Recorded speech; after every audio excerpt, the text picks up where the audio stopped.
Assalamualaikum warahmatullahi wabarakatuh. Teman-teman, jumpa lagi di program Bicara. Hari ini kita akan bicara, berdiskusi, dan belajar dari seorang tokoh politik di tanah air yang memiliki rekam jejak ilmu keislaman cukup panjang dan pikiran-pikirannya dinilai berpengaruh terhadap hasanah perpolitikan keislaman di Indonesia. Presiden Joko Widodo menyebut beliau sebagai seorang tokoh politik yang memiliki gerbong sangat panjang. Beliau adalah Tuan Guru Bajang, Kiai Haji Zainul Majdi. Assalamualaikum Tuan Guru. Waalaikumsalam warahmatullahi wabarakatuh.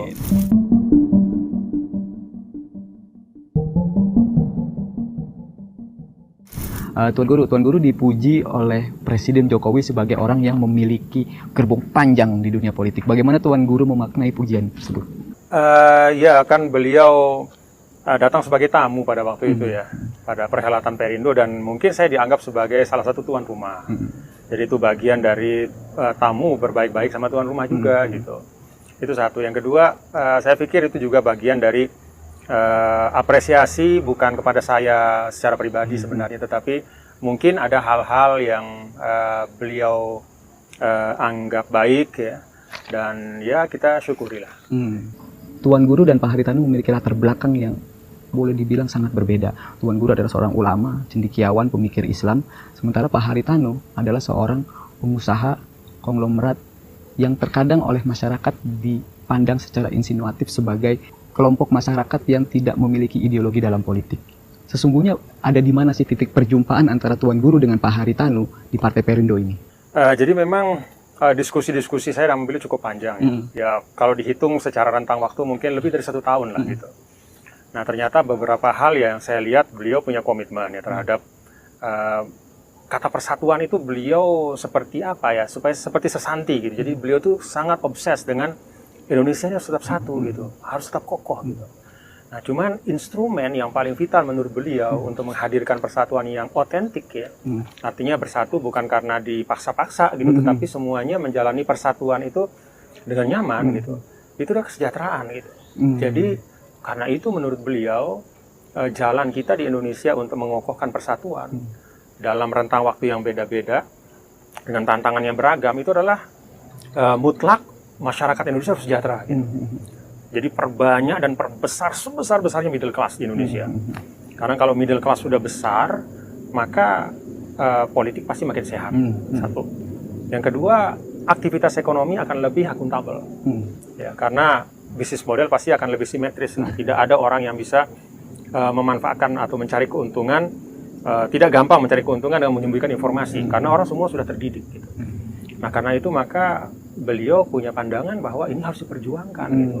Kemudian juga cita-cita bahwa semua aktivitas kita ini harus memperkokoh kohesivitas sebagai bangsa. Jadi nggak boleh siapapun ya, misalnya Jai di dunia jurnalistik, ya saya di dunia politik, kita bekerja tetapi ujungnya, outputnya, apalagi outcome-nya adalah melemahkan ikatan kita sebagai bangsa gitu. Nah menurut saya itu nggak boleh dan beliau sepakat. Jadi ada beberapa hal yang kita pandang sebagai hal yang memang jadi concern kita dan karena itu bisa bersama-sama gitu di dalam satu kendaraan politik Perindo gitu. Nah masalah latar belakang profesi ya menurut saya memang kadang kita harus jernih ya melihat ya. Misalnya ya yang sering disebut sebagai oligarki misalnya, ini bahasa yang sangat populer sekali gitu ya. Saya sih melihat kita itu harus hadir di dalam pikiran kan. Nah seseorang misalnya memiliki akumulasi kapital kan bisa dilihat rekam jejaknya kayak apa. Apakah dia memang usahawan yang memang menempuh proses gitu, atau dia tiba-tiba kaya karena KKN misalnya. Kan kita bisa lihat itu tidak ada orang yang istilahnya makhluk mitos di Republik ini gitu, semuanya makhluk historis. Dia itu siapa kan kita bisa lihat tulisannya kayak gini, dia berkiprah di sini dan seterusnya, termasuk Pak Hari. Saya ingin mengatakan bahwa kita tidak boleh mengembangkan pandangan yang mendiametralkan antara orang berpunya dengan tidak berpunya. Tidak boleh membangun insinuasi bahwa kelompok yang memiliki kapasitas ekonomi tinggi besar itu otomatis nggak baik gitu. Otomatis nggak punya ideologi. Nah ini kan bahaya juga. Karena apa? Karena dulu saya tahu juga, saya rasakan juga di pesantren. Ini satu flashback saja ya. Kenapa di pesantren itu misalnya, atau katakanlah di kalangan grassroots ya, di kalangan umat Islam misalnya, aktivitas ekonomi tidak terlalu dipentingkan di sebagian tempat ya. Karena misalnya ada dibangun persepsi kaya sama dengan jahat, soleh sama dengan miskin, miskin sama dengan soleh gitu. kaya sama dengan fasik atau kurang baik. Nah ini kan nggak benar. Karena kan di dalam Islam sendiri itu sebenarnya mencari harta, silakan Anda akumulasi, tapi pastikan pertama prosesnya baik. Yang kedua itu tunaikanlah haknya. Dalam Islam kan ada kuantitatifnya, misalnya zakat dan sedekah dan segala macam. Ada kualitatifnya juga, gitu bisa memberdayakan sekitar Anda, anfa'hum linnas. Jadi saya katakan bahwa kita sebagai bangsa ya bagian dari proses kita juga tumbuh. Ya kita harus pandai-pandai juga ya memfilter istilah-istilah yang kita pakai di ruang publik ya. Jangan sampai kemudian yang terjadi ya mohon maaf justru kita membangun pertentangan kelas itu. Ya, jadi bukan masalahnya Anda kaya atau miskin, tapi bagaimana Anda memproses ya mendapatkan itu. Gitu. Bagaimana Anda kemudian juga melakukan tanggung jawab sosial terhadap apa yang Anda dapatkan. Tapi mungkin juga Tuan Guru pandangan-pandangan insinuatif itu atau kemudian pikiran-pikiran soal yang mempertentangkan kelas itu kan juga ada akar sejarahnya. Oh gitu, iya pasti. Antara komunitas dengan. Iya, jadi memang ya setiap persepsi itu kan terbangun ya. Bisa 100% dari realitas ya. Bisa dari pencerapan terhadap realitas yang ada. Jadi bisa 50%, bisa 30% ya. Kelakuan dari orang-orang yang katakanlah memiliki kapital besar ya, yang kemudian dilihat oleh publik, kok kayaknya mau mendominasi segala sesuatu, kok kayaknya mau memaksakan kehendak, kok kayaknya semua mau diambil, ya memang ada kayak begitu juga. Kan kita lihat juga, ya bukan hanya dalam konteks katakanlah pengusaha, tapi juga para pemilik kewenangan ya. Kenapa misalnya persepsi publik terhadap institusi tertentu itu negatif? Ya karena memang ada oknum-oknumnya. Yang karena kebanyakan orang bingung juga, kok oknum tapi banyak sekali gitu misalnya. Nah, jadi artinya ya semua harus introspeksi. Menurut saya pada akhirnya ya kita pilah ya persepsi-persepsi itu dan kita lihat dengan kritis ya. Dan saya sih melihat bahwa kearifan yang ada di Indonesia adalah ya kita kita hidup dengan dengan membangun kebersamaan ya, kemudian juga saling mengisi dan juga saling mengkoreksi tapi dengan baik gitu. Dan saya melihat bahwa bukan maslahat kita untuk terus-menerus membangun dan ketakutan historis ya, itu ya. Membangun anti ini anti itu padahal ternyata faktanya nggak selalu benar ya. Tuan Guru, sayangnya orang banyak mempersoalkan identitas Pak Haritanu sebagai Tionghoa dan juga sebagai non-Muslim. Double minoritas itu dianggap sebagai persoalan dalam dunia politik di Indonesia oleh sebagian kalangan. Bagaimana Tuan Guru mengklarifikasi anggapan dan pandangan semacam ini? Kalau saya melihat sesuatu itu kan pertama dari kacamata. Saya ini kan lahir dari pesantren ya, dan dibesarkan sebagai seorang Muslim. Saya lihat dari kacamata Islam. Bagaimana Islam memandang? Islam itu sudah selesai dengan urusan warna kulit, perbedaan agama, perbedaan suku. Ya. Kalau dalam Al-Hujurat itu kan jelas. Syu'uban wa qabaila li ta'arufu, udah selesai. Jadi kalau ada kita masih mempermasalahkan matanya sipit apa belok gitu ya, kulitnya putih apa hitam gitu, sukunya Jawa, non Jawa, Sunda atau apalah gitu ya, atau bahkan agamanya apa, itu berarti kita mengingkari ya kaidah li ta'arufu yang ada di dalam Al-Quran itu dari agama. Dari sisi kearifan kita berbangsa sebenarnya kalau kita mau buka sejarah ya, kan Indonesia ini sebelum adanya republik ini itu kan sudah ditanam kebaikan oleh semua anak bangsa dari beragam suku. Dari bahkan yang dalam tanda kutip disebut non pribumi, ya. Apapun itu, gitu ya. Etnis-etnis Arab, etnis-etnis Tionghoa, kemudian juga kelompok-kelompok yang lain juga ikut bersama membangun, menyiapkan Indonesia sebelum merdeka. Ketika mau merdeka pun BPUPKI, PPKI juga kan mengakomodir. Ya. Kemudian setelah merdeka, mempertahankan kemerdekaan, banyak juga pahlawan-pahlawan yang berasal dari katakanlah teman-teman etnis Tionghoa yang non Muslim. Ada misalnya Laksamana Jonli yang meninggal di Arafu dan seterusnya banyak sekali gitu. Jadi kearifan agama udah nggak masuk, kearifan budaya kita nggak masuk, sejarah kebangsaan kita yang banyak juga nggak masuk. Jadi atas nama apa mau dipelihara? Sentimen aja kelihatan. Iya.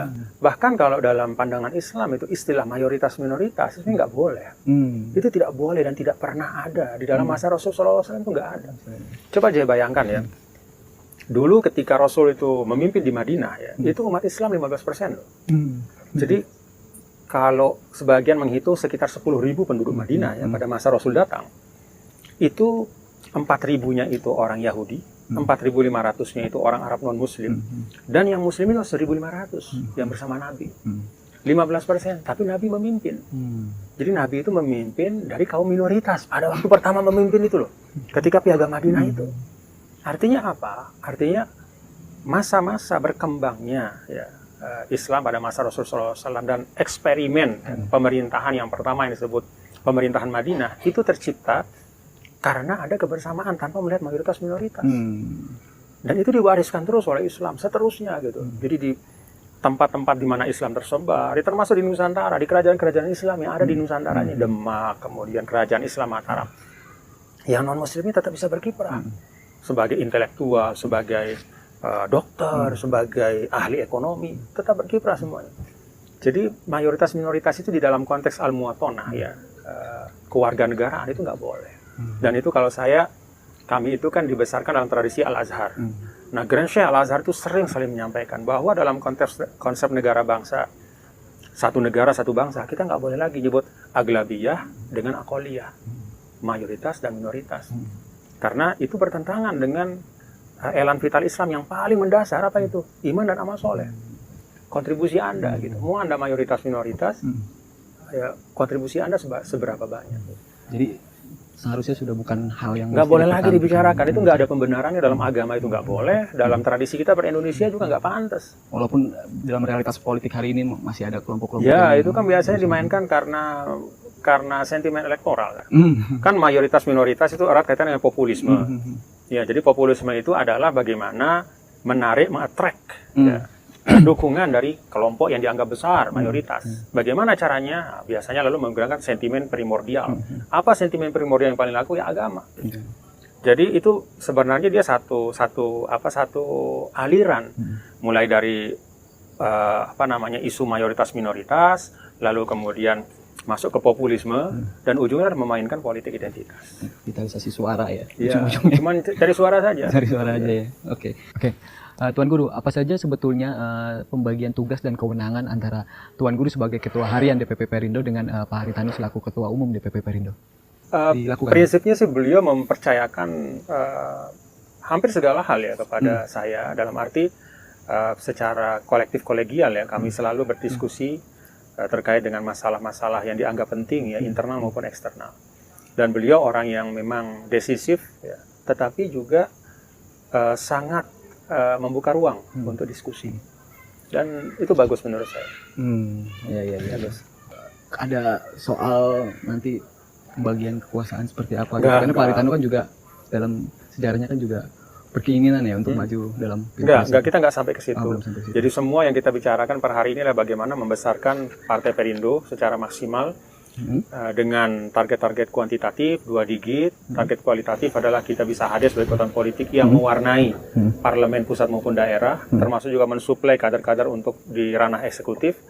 Kenapa kita pandang ini penting? Karena politik kesejahteraan yang kita harapkan tidak mungkin dapat terwujud kalau kita tidak punya kekuatan legislatif yang signifikan.